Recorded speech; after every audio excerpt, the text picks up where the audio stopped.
네, 다시 돌아왔습니다. 그래서 이제 지난 시간에 이어서 계속해서 그 실업률의 한계점에 대해서 좀 살펴보겠습니다. 특히나 이제 이번 시간에는 이제 고용 보조 지표에 대해서 좀 살펴보겠는데 앞서서 이제 먼저 이 실망 실업자가 뭔지에 대한 데피니션에 대해서 통계청에서 정의한 내용이 있습니다. 이 부분들을 이제 말씀을 드리도록 하겠습니다. 그래서 이제 이 통계청이 정의한 이 discouraged worker 실망 실업자의 정의는 뭐냐 그러면 통계청에서는 이거를 뭐라고 얘기했냐면 비경제 활동 인구 중에서 취업 희망과 취업 가능성이 있으나 이게 중요합니다. 취업할 희망이 있고 취업 가능성이 있는 거죠. 취업할 의사도 있고 취업 가능성이 있는데 아래의 이유로 지난 4주간 구직 활동을 하지 않은 중에서 지난 1년 이내에 구직 경험이 있었던 자를 이제 합니다. 그러니까 작년 그러니까 이제 지금 올해가 2021년 지금 현재가 지금 3월 달이라 그러면 2020년 3월 달부터 계속 이제 구직 활동을 했던 거죠. 구직 활동을 하다가 어느 순간 이제 구직 활동 멈춘 거지. 그리고 난 다음에 이제 2021년 한 이제 2월부터나 아니면 뭐 1월부터 이제 구직 활동을 지금까지 구직 활동을 하고 있지 않는 사람들 중에서 그런 사람들 중에서 이 다음의 사유로 구직 활동을 하지 않으면 그러면 이제 실망 실업자로 한다는 겁니다. 그 가장 중요한 건 뭐냐 그러면은 그 실망 실업자로 할 때 여기서 보시는 것처럼 첫 번째 중요한 게 취업 희망과 취업 가능성이 있어야 됩니다. 그러니까 취업할 의사가 있어야 되는 거죠.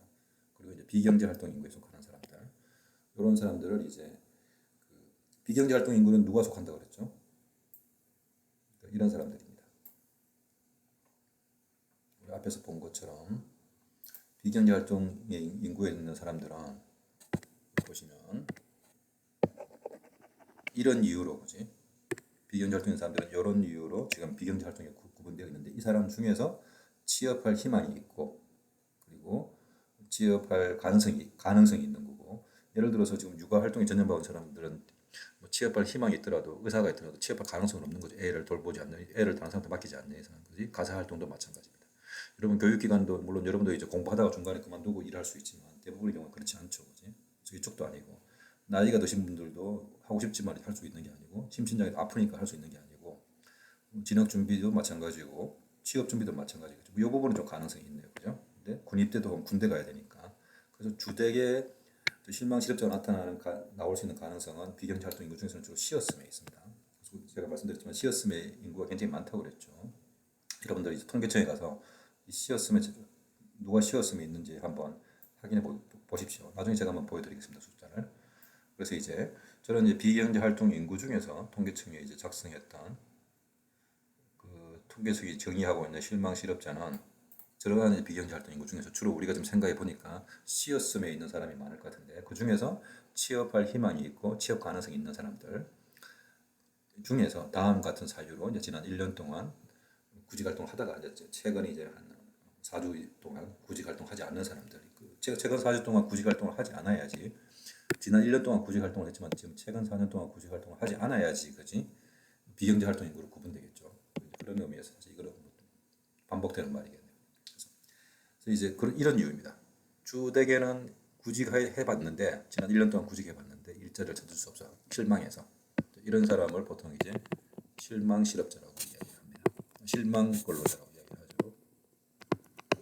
그래서 이제 저희 통계청이 제시하고 있는 실망 근로자라는 것은 여기가 많고 물론 이제 이것도 있습니다. 뭐 적당한 일거리가 없을 것 같아서 뭐 여러 가지 이유 때문에 여기 보시면 뭐 전공이라든지 경력이 안 맞고 임금 수준이 안 맞고 뭐 근로조건 주변 지역이 또 일자리가 없어서 뭐 이런 게 있을 수 있고 어떤 자격이 부족해서 자기가 생각하기에 뭐 고용주가 너무 어리다고 생각하거나 나이가 많다고 생각한다든지 혹은 뭐 경험이 지금 자기가 없고 관련해서 교육도 안 되어 있고 기술도 안 되어 있고 이런 이유 때문에 이제 뭐 여러 가지 이유도 있겠죠. 근데 주택에는 아마 이런 겁니다. 핵심적인 건 지난 4주간 구직하에 보았지만 일자리를 찾을 수 없어서 이런 사람들을 이제 실망 실업자로 저희가 이제 통계청에서 정의하고 있습니다. 아까 제가 그 비디오에서 전 이제 그 동영상에서 미국이 제기했던 실망 실업 미국이 정의하고 있는 실망 실업자에 대해서 말씀드렸죠. 이 실망 실업자는 뭐냐면 discouraged worker라고 그러는데 여기도 마찬가지로 일할 의사가 있습니다. 그런데 잡은 거 찾는 걸 포기한 거죠. 똑같습니다. 그 기간은 지난 1년 동안 예를 들어서 그렇게 할 수 있겠죠. 이런 사람들을 주로 실망 실업자로 이제 구분한다. 그리고 이 사람들은 비경제 활동 인구에 속한다. 여기 이제 핵심적인 이야기입니다. 비경제 활동 인구에 속하는 사람 중에서 지난 4주 이전부터, 그지? 지난 1년 동안 계속 잡을 찾아왔지만 결국은 이제 잡이 안 잡혀서 포기했던 이런 사람들을, 그렇지만 일을 하고 싶고 이런 사람들을 실망실업자라고 이제 저희가 이제 부른다는 이야기입니다. 요 데피니션도 잘 이해하시고. 그래서 이제 그 실망실업자들이 비경제 활동 인구에 있는데, 사실은 이 사람들은 일을 할 의사가 있고, 그지? 또 일할 가능성도 있기 때문에 이 사람들을 비경제 활동 인구에 두는 게 말이 되냐? 이 사람들도 일종의 실업자와 비슷한 상태로 이제 봐야 되지 않겠냐? 이제 이런 식의 어떤 비판이 있었습니다. 실업률이 정확하게 그 나라 경제 상태를 잘 이제 반영하고 있지 않느냐, 이런 측면에서 이게 이제 한 가지가 있었습니다. 그래서 이제 그런 것들을 이제 이런 이제 실업률이 갖고 있는, 앞서 우리가 이야기했던 실업률이 갖고 있는 이런 이제 한계점을 보완하고자 제가 이제 말씀드렸죠. 국제노동기구가 이런 어떤 최근 몇 년 전부터 이제 새로운 알터너티브 메저를, 이제 실업과 관련되어 있는 알터너티브 메저를 이제 제안했습니다. 그래서 그걸 보통 이제 한국에서는 뭐라고 이야기하냐면 고용 보조 지표라고 이야기합니다. 지금부터는 이 고용 보조 지표에 대해서 말씀드리겠습니다. 이거는 한국만 이렇게 하는 게 아니라 이 ILO의 그 방침을 따라서 미국도 똑같이 하고 있습니다. 비슷하게 하고 있습니다. 그래서 이제 이 내용을 이제 잘 이제 알아두십시오. 제가 여러분들 이제 시험에도 이제 나올 가능성이 대단히 높습니다. 왜냐 그러면 이게 이제 한 나라의 어떤 노동시장 상태를 그나마 좀 더 이제 종합적으로 보여줄 수 있는 지표이고, 여러분들한테도 굉장히 중요한 이슈이기 때문에 여러분들이 잘 공부를 해두시는 게 이제 필요합니다. 그리고 이제 한 나라의 노동시장 상황을 더 잘 정확하게 이해하게 하는 데 있어서 나름대로 중요한 어떤 정보를 주기 때문에 여러분들이 주의를 기울여서 이해하실 필요가 있습니다. 우리 이제 이미 앞에서 배운 것처럼 이 노동시장에서는 주로 이제 이 15세 이상 인구, 전체 인구, 이게 성인 인구죠, 그지? 성인 인구를 15세 이상 인구로 이제 제가 이제 구분합니다. 이거는 이제 똑같지. 그리고 이 15세 이상 인구를 뭐로 나눕니까? 죄송합니다. 경제활동 인구와 비경제활동 인구로 나눈다고 했지. 그리고 경제활동 인구는 저희가 실업자, 취업자 이렇게 구분했었죠, 그지? 그리고 이제 비경제활동 인구를 우리가 봤더니 앞에 쭉 많이 있었습니다. 그래서 그 비경제활동 인구에 관련되어 있던 내용들을 제가 살펴보면 이렇게 많이 있었죠. 이거 다 이제 배웠습니다. 육아, 가사, 통학, 연로, 심신장애 그 외에, 그지? 그런데 그 비경제 활동 인구를 저렇게 구분되어 있는 거를 이 측면에서, 일한다는 측면에서 관점에서 보면 이렇게 구분해 볼 수 있지 않을까. 그러니까 비경제 활동 인구 중에서 잠재적으로 취업할 가능성이 있는 사람, 일할 가능성이 있는 사람, 그리고 실제로 지금 일자리를 찾고 있는 사람, 일할 의사가 있어서 일자리를 찾고 있는 사람을 잠재구직자라고 합니다. 지난 4주 동안은 안 찾았지만 뭐 예를 들어서 작년부터 계속 찾고 있었다든지 뭐 이런 사람들까지 다 고려해야 되지 않을까. 그 두 개를 잠재 취업 가능자, 잠재 구직자라고 이제 구분합니다. 그리고 비경제 활동 인구 중에서 기존에 있었던, 그리고 이제 그 밖에 이제 비경제 활동 인구, 이렇게 해서 구분을 한다는 이야기입니다. 이렇게 나누자. 그래서 이제 취업자, 실업자는 이렇게 되어 있는데 비경제 활동 인구를 좀 다르게 구분해 보자. 그 밖에 비경제 활동 인구와 잠재 취업 가능자, 잠재 구직자, 이 부분을 이제 나눠보자. 물론 이 사람들에 대한 데피니션 제가 좀 이따 말씀을 드리겠습니다. 그리고 여기서도 보면 취업자도 시간 관련 추가 취업 가능자가 있을 수 있습니다. 그러니까 이제 그리고 그 밖에 취업자, 우리가 앞에서 봤던 게 있죠. 시간 관련 추가 취업 가능자라는 건 누구냐 그러면, 예를 들어서 일주일에 뭐 2시간밖에 일 안 한다. 그럼 자기는 한 일주일에 한 10시간 일하고 싶은데 2시간밖에 일하지 않으면 이 사람 2시간만 일하더라도 이 사람은 취업자로 구분되죠. 근데 실제로 이 사람은 자기는 여러 가지 이유 때문에 일주일에 한 10시간 정도는 충분히 일을 해야 되는데, 그 정도는 일을 해야지 자기 뭐 생계에 도움이 될 수 있는데 2시간밖에 일을 안 해서 좀 아쉽다. 이런 사람들도 이런 사람과 그렇지 않은 사람을 구분할 수 있겠죠. 취업자도. 그랬을 때 이 시간 관련 추가 취업 가능자, 시간 관련 추가 취업 가능자는 우리가 앞에서 봤던 누가 있을까요? 보시면 뭐 이런 사람이겠죠. 더 일하고 싶은데 그냥 파타임 잡에서 일을 하고 있습니다. 예를 들어서 일주일에 뭐 정규직으로 일주일에 40시간 일하고 싶은데 파타임 잡으로 해서 뭐 예를 들어서 뭐 일주일에 뭐 10시간, 20시간 일하는 사람. 일은 더 하고, 이 사람들도 둘 다 취업자지. 그런데 일은 더 하고 싶은 거죠. 이런 사람을 이제 시간 관련 추가 취업 가능자라고 이야기할 수 있겠습니다. 그 사람도 취업자지만 사실은 일종의 이제 실업자로 구분해 보셔야 되지 않겠냐. 원래 실업자에다가 이것도 좀 고려해야 되냐. 그리고 이 비경제 활동 인구 중에서는 잠재 취업 가능자, 잠재 구직자 이 부분들을 좀 고려해야 되지 않겠냐. 특히나 이 잠재 취업 가능자, 잠재 구직자를 이제 잠재 경제 활동 인구라고 이야기하고 돕기 어렵네요. 잠재 이제 경제 활동 인구라고 이야기하고 또는 이제 우리가 앞에서 봤던 실망 실업자라고 이야기하는데 이런 부분들 고려해서 새롭게 이제 고용 통계치를 만들어야 되지 않겠냐. 이게 이제 돕기 힘든 일이네요. 이게 이제 더 분발할게요. 죄송합니다. 얘가 이런 것들을 이제 이런 것들을 고려해서 이제 새롭게 이제 고용 통계치를 만들어 보자라는 게 이제 이야기가 되었습니다. 그 부분을 지금부터 제가 좀 자세하게 말씀을 드리겠습니다. 그래서 그렇게 새롭게 이제 고용 보조 지표가 만들어졌는데 첫 번째로는 아까 관련 첫 번째 이제 이 부분은 시간 관련 추가 취업 가능자 이 사람들은 과거의 어떤 실업자의 그 실업률 기준에 따지면 과거의 실업률 취업률 기준으로 따지면 이 사람들은 첫 번째 시간 관련 추가 취업 가능자는 과거에는 이제 취업자로 구분되었는데 이 사람도 오히려 실업자 정도로 고려해야 되지 않겠냐라는 게 첫 번째 이슈가 있고 두 번째 이제 비경제 활동 인구 중에서 잠재 취업 가능자나 잠재 구직자 같은 경우에도 이 사람들도 일종의 비경제 활동 인구로 지금 구분하고 있지만 실업자로 이제 좀 고려해봐야 되지 않겠냐 그렇게 해석해야 되지 않겠냐 그래서 이 두 가지 측면을 가지고 고용 지표를 새로 만들었습니다. 그래서 공식적인 실업률에다가 첫 번째 요게 원래 공식적인 실업률 계산은 실업자 나누기 경제활동 인구 곱하기 100이었는데 여기다가 뭐를 하나 더 보태줍니까?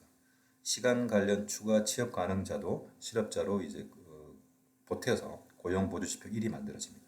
곱하기 100 하면 여기 첫 번째 고용보조지표 1이고 고용보조지표 2는 뭐냐 그러면 아까 보여드렸던 이 잠재 경제활동 그러니까 비경제활동 인구이지만 실제로 일할 의사가 있고 일할 가능성이 있는 사람들 그런 사람들을 대상으로 그런 사람들을 이제 잠재 경제 활동 인구라고 그러는데 이 사람도 이제 실업자에 포함시키자. 그런데 이 사람들은 비경제 활동 인구에서 왔으니까 여기는 원래 이게 분모가 경제 활동 인구였지 않습니까? 그러니까 비경제 활동 원래 그 경제 활동 인구 더하기 이 잠재 활동 경제 활동 인구는 여기다 포함시켜야 된다. 그래서 분모도 보태주고 분자도 보태주는 이게 이제 고용보조 지표 2입니다.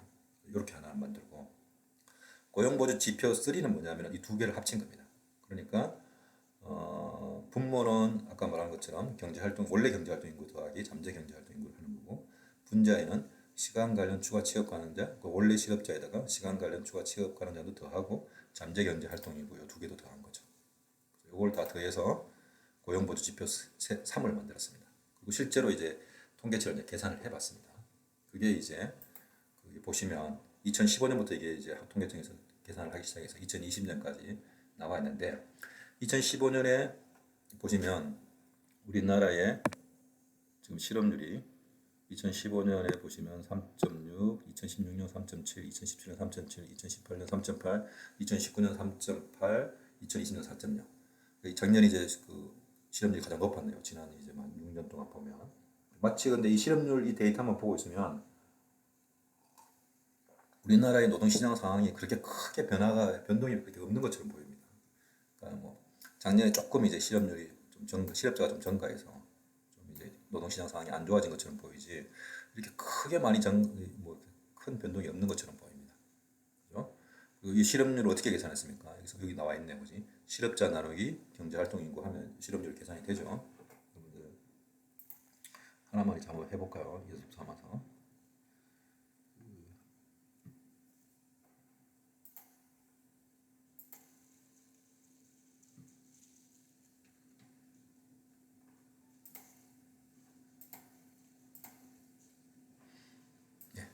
여기 보시면 이게 지금 단위가 1000명이니까 1108 110만 8천원 8천명에서 경제활동 인구 2810만 2천명 이렇게 곱해서 곱하기 100 하면 여기 이제 실업률이 3.9555 이렇게 되니까 소수점 두째짜리에서 이제 반올림하면 4.0%가 되네요. 이렇게 계산된 겁니다. 자 이제 그건 그렇게 되었는데 이제 우리가 아까 말했던 고용보조 지표는 여기서 이제 뭐를 이 원래 실업률에서 실업률 계산해서 그지 분자에 실업자 더하기 뭐를 더 보태야 된다는 겁니다. 시간 관련 추가 취업 가능자를 보태야 되는 거죠. 근데 이 보시면 2019년하고 2020년을 비교해 보면 실업자 수는 이게 코로나 때문에 코로나를 겪었고 겪기 전인데 실업자 수는 조금 증가했지만 큰 변동이 없는 것처럼 보입니다. 근데 이 보시면 시간 관련 추가 취업 가능자는 어마어마하게 많이 증가했죠. 그래서 1088을 더해 보면 여기다가 아까 우리가 계산했던 데서 지금 여기 보시면 이게 그러니까 100 보시면 지금 실업자가 110 8천 명인데 이제는 100만 8만 8천 명 거의 좀 숫자가 비슷해서 그런데 1088이 더 보태졌습니다. 이 사람들이 일을 더 하기를 원하는 거죠. 근데 지금 일자리가 더 일할 수 있는 일자리가 없어서 지금은 이제 아주 파트타임으로 나는 사실 40시간 일하고 싶은데 20시간밖에 일을 못하고 나는 20시간 일하고 싶은데 10시간밖에 일을 못하는 이런 사람들이 많다는 겁니다.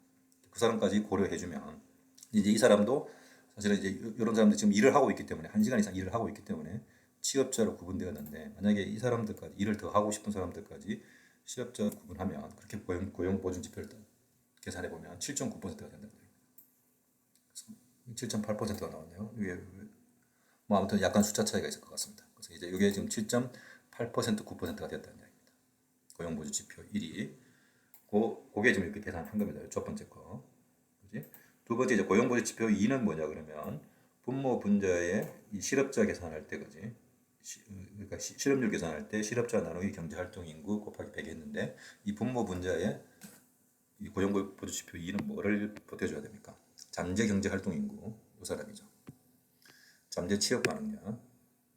그 다음에 실제로 일자리를 찾고 있는데 지금 일자리를 포기했던 사람인 거죠. 일자리 찾는 거를. 근데 아무튼 일을 취업할 의사는 있는 사람들이 이 사람이 몇 명입니까? 지금 180만 명 정도 되는 거네요. 그래서 잠재 경제활동 인구가 100만 87만 3천 명 정도 됩니다. 187만 3천 명 정도 되니까 어마어마하게 많은 거죠. 그래서 양쪽 양변에다가 이제 더 해보면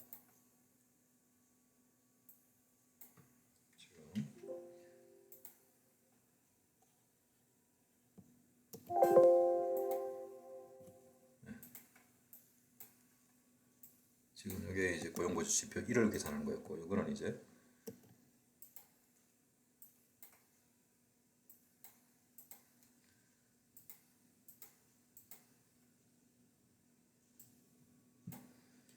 첫 번째 거는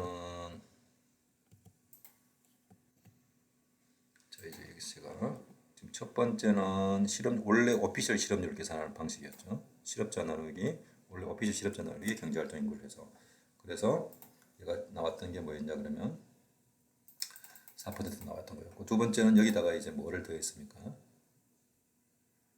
1108이 아니고 1088이었네요. 제가 계산 잘못했네요. 그지? 1088인데 지금 1088을 했어야 되는데 그래도 숫자가 잘못 나왔네. 그래서 이렇게 계산하면 7.8%가 나온 거죠. 세 번째 고용보조 지표 2는 뭐냐 그러면 잠재 경제활동 인구를 원래 그 실업률 계산한 데다가 이제 분모 분자에 다 더해줘야 되는 거죠. 그래서 원래 분자가 얼마였냐 그러면 1108 이게 원래 실업자였죠. 여기다가 뭐였습니까? 여기 보시는 것처럼 잠재 경제활동 인구 1873 187만 3천 명인 거지. 그래서 해주고 밑에는 뭐였습니까? 원래 경제활동 인구가 2,800만 12,000명에다가 더하기 잠재 경제활동 인구 구직할 의사가 있고 취업 가능한 사람 이 사람이 187만 3천 명이니까 이거 다 더해줘서 곱하기 100 하면 이게 이제 고용보조 지표 2가 된다는 이야기입니다. 그렇게 계산해 봤더니만 이 고용보조 지표 2를 계산하니까 약 10% 정도 되나요? 10% 정도 되네요. 여기 이제 10% 정도 나온 겁니다. 고용보조 지표 2를. 그다음에 이제 고용보조 지표 3는 뭐냐 그러면 여기다가 또 이제 뭐까지 더해야 됩니까? 고용보조 지표 3는 여기다가 아까 했던 추가 실업 추가 취업 가능자 여기 보시면 시간 관련 추가 취업 가능자가 1088명이 있죠. 그거까지 다 더해준 거죠. 1088명까지 다 더해주니까 약 한 13.6%가 됩니다. 그래서 지금 우리가 공식적인 실업률은 4%지만 근데 우리가 고용보조 지표를 사용하면 실업률이 이것보다는 원래보다는 훨씬 더 커진다는 얘기입니다. 그래서 최대 13.6%까지 실업률로 해석할 수가 있다 정도로 이제 이해하시면 됩니다. 그러니까 그 우리가 통상적으로 이렇게 수업 시간에 배웠던 이 실업률이 원래 정의, 한국이든 미국이든 실업률의 원래 정의가 있죠. 여기 보시면 수입 목적으로 1시간 이상 여기 구직 지난 일자리가 없고 지난 4주 동안 그 일자리를 찾고 있었던 사람, 그지? 이 사람의 기준으로 따지면 실업률이 언더 에스티메이션 될 가능성이 높다는 겁니다. 그리고 그러니까 다르게 얘기하면 그 나라 경제 상태를 제대로 정확하게 반영하지 못할 가능성이 높다는 거고, 그래서 아까 말씀드렸던 시간 관련 취업 가능자 상식적으로 봐도 보지. 그다음에 두 번째 잠재 경제 활동 인구, 소위 말하는 실망 실업자 혹은 실망 근로자, 이 사람들도 고려해서 고용 보조 지표를 만들어야 된다. 그게 이제 첫 번째 고용 보조 지표 1, 2, 3를 저희가 이제 배웠는데, 그렇게 해서 계산해 봤을 때 고용 보조 지표 3에 따르면 지금 현재 경제에서 실업자로 분류할 수 있는 사람이 한 13.6% 정도 된다고 이야기할 수 있다는 얘기입니다. 그 내용과 관련되어서 요 문제를 그대로 잘 이해하시기 바랍니다. 첫 번째는 그냥 오피스 실업률에 대한 거고, 두 번째는 뭐에 대한 거였습니까? 이거는 이제 실망 실업자에 대한 거, 실망 근로자에 대한 거고, 세 번째는 아까 제가 말씀드렸던 그거였죠. 시간 관련 추가 취업 가능자에 대해서 이제 말씀드린 겁니다. 이거는 고용보조 지표 1과 관련되어 있는 거고, 이거는 고용보조 지표 2와 관련되어 있는 거고, 이 두 개를 합치면 고용보조 지표 3가 되겠죠. 그치? 그 부분을 잘 이제 이해하시기 바랍니다. 그거를 다른 말로 쓰면 이렇게 쓸 수 있다는 얘기입니다. 잠재 취업 가능자, 잠재 구직자, 그다음에 실업자, 이런 식으로 쓸 수 있다는 얘기입니다. 자, 이제 그리고 미국도 비슷한 게 있습니다. 미국의 U3라는 거는 우리로 따지면 이제 그냥 그 통상적인 이제 오피셜 실업률인 거죠. 그러니까 이게 우리의 통상적인 실업률이고, U4라는 거는 저희 나라로 따지면 플러스 시빌리언 워크니까 이게 저희하고 조금 차이가 있습니다. 왜냐 그러면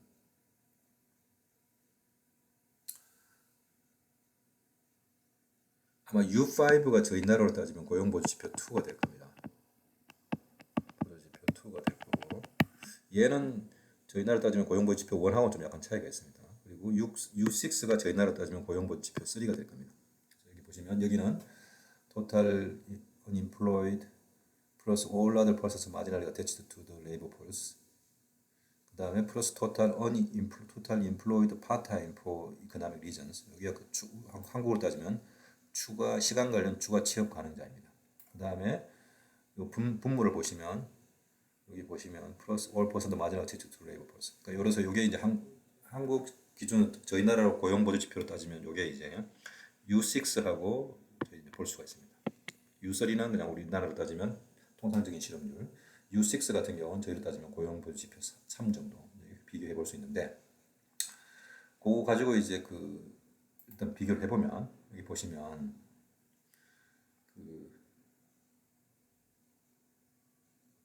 이게 이제 일단 뭐 미국 걸 먼저 보죠. 미국의 데피니션을 이대로 따라서 미국의 데피니션을 따라서 미국의 데이터를 보면 요 U3가 어디에 있냐 그러면 요 제일 밑에 있습니다. 미국 같은 경우에도 제일 밑에 있고, 그 다음에 U4가 있고, 그 다음에 U5, U6가 있는데, U6가 저희 나라 따지면 고용보조 지표 3이라는 게 있죠. 보시면 이게 이제 금융위기 때입니다. 2008년, 2009년, 2010년 이럴 때 미국의 실업률이 한 8.9%였네요. 9.6%였네요. 굉장히 높은 편이죠. 실업률이 9.6%니까. 그러다가 그때 이 U6를 보면 16.7%인 거죠. 훨씬 더 높은 거죠. 여기 그냥 오피셜하게 알려져 있는 실업률보다는 이 알터너티브 메저가 고용 보조 지표가 훨씬 더 U4, U5, U6 같은 경우가 훨씬 더 그 퍼센티지가 높죠. 그러니까 실제로 진정으로 노동시장 상황을 잘 반영하는 게 이 변수일 가능성이 높다는 거죠. 이게 이제 그만큼 노동시장이 훨씬 더 많이 악화되었을 가능성이 높다는 것을 이제 보여주고 있습니다. 좀 통계치 자체가 이제 그런 의미에서 고용 보조 지표를 사용할 필요가 있다는 겁니다. 자, 이거는 이제 아까 보여드렸던 이거는 한국뿐만 아니라 미국도 비슷한 현상이라는 걸 말씀드리고, 요거는 이제 미국하고 한국을 이제 그러면 이제 비교를 해보겠습니다. 그래서 보시면 한국의 실업률하고 미국의 U3가 똑같은 거라고 했죠. 똑같은 개념이라고 했죠. 보시면 대체적으로 한국의 실업률은 미국의 U3보다 항상 낮습니다. 이제 이거는 그 이유가 있습니다. 이유가 있는데 그 이유는 나중에 좀 말씀을 드리도록 하고, 그거 이제 보시고 한 가지 이제 더 보시면 한국의 이제 고용보조지표 3하고 대신에 미국의 고용보조지표, 그러니까 고용보조지표 U6를 비교해 보시면 최근에 좀 비슷했죠, 그지? 지난 2015년부터 2019년까지는 오히려 미국이 더 작았습니다. 고용보조지표가. 미국의 노동시장이 요것만 비교해 보면, 그러니까 요것만 보면 그러니까 미국의 노동시장이 별로 안 좋은 거, 미국보다는 항상 안 좋은 것 같은데 2019년까지 보시면, 왜냐하면 한국의 실업률이 미국의 실업률보다 거의 대부분이 낮았으니까. 그래서 이거 완전히 한국보다는 요것만 보고 있으면 미국의 노동시장이 더 안 좋은 거 아니야? 이제 이렇게 판단할 수 있는데, 고용보조지표 3을 보면 오히려 이제 한국의 노동시장이 미국보다 이 기간에 훨씬 더 안 좋은 것처럼 나타나죠. 그치? 그래서 이게 더 진정하게 노동시장을 제대로 반영해 주는 거냐 상태를 지금 사람들이 이제 그렇게 이야기하고 있습니다. 최근에 고용보조지표가 이게 근데 쉽게 아직까지는 안 바뀌고 있는데, 아마 이제 시간이 점점 지나면 지날수록 요 부분들에 대한 이제 고려점들이 많이 있을 겁니다. 지금 이게 이제 한 가지이고, 두 번째, 2019년과 2020년을 비교해 보면 이게 이제 뭐냐면 코로나의 영향을 두 나라가 이제 얼마만큼 받았는지에 대해서, 얼마나 다르게 받았는지에 대해서 이제 비교해 볼 수 있겠죠. 한국의 실업률을 보면 2019년과 2020년을 보면 실업률이 0.2%밖에 증가 안 했습니다. 그러니까 코로나 영향이 거의 없는 것처럼 보이죠. 근데 미국 같은 경우에는 오피셜 실업률이 3.7에서 8.2%로 엄청나게 많이 늘었습니다. 그러니까 이제 코로나 영향이 엄청 큰 것처럼 보이는 거죠. 이것만 보고 있으면 한국은 별로 코로나 영향이 없는 거 이제 이렇게 해석할 수도 있는데, 또 한 가지는 이제 고용보조지표 3을 보면 한국은 고용보조지표 3이 11.8%에서 13.6%로 증가했습니다. 좀 많이 증가했죠. 다른 평상시에 보면. 그래서 한국도 코로나의 영향을 받았습니다. 그지? 그래서 노동시장이 안 좋아진 거지. 이거 보면. 그런데 이 통상적인 오피셜 실업률보다는 이 고용보조지표 3을 보면 더 잘 이제 더 정보를 더 잘 전달하는 것처럼 보입니다. 노동시장에 대한 정보를. 그리고 실제로 미국의 U6를 보면 한국의 고용보조지표 3하고 비슷한 건데, 보면은 미국도 크게 증가한 거죠. 거의 한 2배 가까이 증가했습니다. 그거 보면 미국은 이 경우에도 그렇고 이 경우에도 그렇고 두 가지를 비교해 보더라도 코로나로 인한 코로나 때문에 미국의 노동시장이 굉장히 많이 악화되어 있구나를 이해하실 수가 있습니다. 요 수치를 가지고 보더라도, 혹은 요 수치를 가지고 보더라도. 다만 이제 이거하고 비교해 보면 노동시장 상태가 얘가 전달한 것보다는 훨씬 더 악화되어 있다는 것을 볼 수 있는 거죠. 한국도 얘하고 비교하면 얘보다는 얘를 보면 노동시장 상태가 훨씬 더 많이 악화되어 있다는 것을 볼 수 있는데, 요거 비교하는 것도 이 고용보조지표가 훨씬 더 나은 것 같습니다. 그래서 지금 저희 나라 상황에서는 오히려 한국의 노동시장 상황을 제대로 이해하기 위해서는 이 고용보조지표가 오히려 더 오피셜 실업률보다는 더 많은 정보를 주는 것처럼 이제 보입니다. 어쨌든 이런 이유 때문에 지금 이제 다른 나라들도 이런 고용보조지표들을 많이 이제 고려하고 있습니다. 이 고용보조지표에 대해서는 여러분들 이게 어떻게 만들어지는 건지, 그리고 이게 이제 어떤 정보를 주는 건지에 대해서 제가 조금 말씀을 드렸는데 잘 이해하시기 바랍니다. 잘 이해하시고 공부도 잘 해두시기 바랍니다. 이제 그리고 특히 요 문제도 잘 기억해 두십시오. 여기까지 고용보조지표와 이 실업률의 한계점에 대해서 이제 말씀을 드렸습니다. 잠깐 쉬었다가 이제 또 다른 토픽으로 만나도록 하겠습니다.